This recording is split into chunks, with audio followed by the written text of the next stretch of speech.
kar ka yadda ka ma kowa kuka, kada ka yadda ka faɗa ma kowa damuwanka, kada ka yadda ka nuna ma kowa bukatanka, kada ka yadda ka nuna ma kowa kuncinka, kada ka yadda ka nuna ma kowa matsalan da kake ciki, kada ka yadda ka nuna ma kowa mummunan yanayin da kake ciki. Baka da kuɗi, kada ka yadda ka faɗa ma kowa. Kana cikin matsala, kada ka yadda ka faɗa ma kowa. Kada ka yadda ka ma kuka ko kaka yadda ka ma kowa kuka kana tunanin shi ne zai baka, ka gaya ma Allah.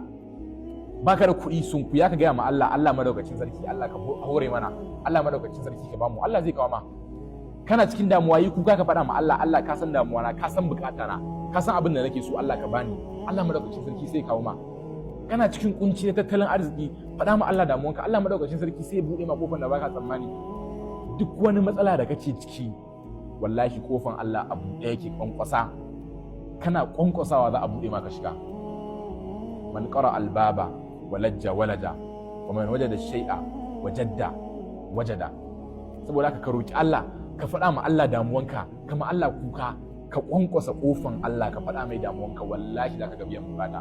Sannan ka riƙe ambaton Allah, ka riƙe ambaton Allah. Na faɗa muku cewa rana a karatun da muka yi na faɗa muku inna Allah yu'ti dhakirina aksara mimma yu'ti sa'ilina. Allah madaukakin sarki yana ba ma masu ambatan shi fiye da yanda yake ba ma masu roƙon shi.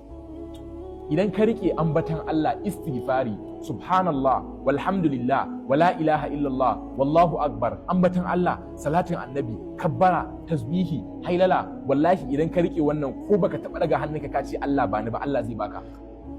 Saboda a lokacin da kace yawan ambatan Allah, kace yawan yaban Allah, ka nuna mai cewa ya fi ka sanin damuwanka ne. Shi kuma Allah madaukakin sarki sai ya baka ko baka tambaye shi ba.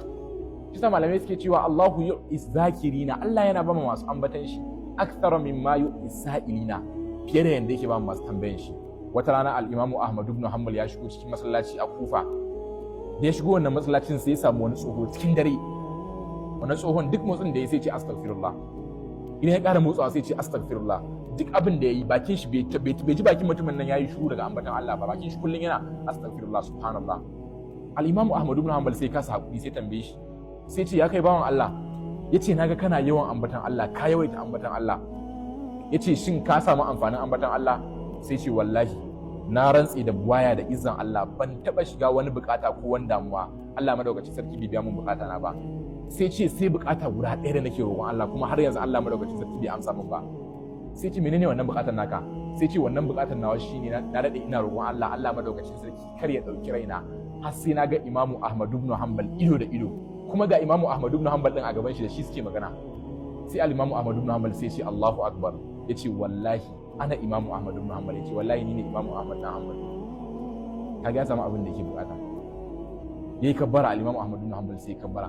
Al-Imam Ahmad ibn Hanbal sai ce wannan sai ƙara nuna mai izza da kuma isan Allah madaukakin sarki. Saboda haka ka yawaita ambatan Allah, Allah madaukakin sarki sai baka. Saboda haka sai ce inna ma ashku bassi wa huzni ila Allah wa a'lamu min Allah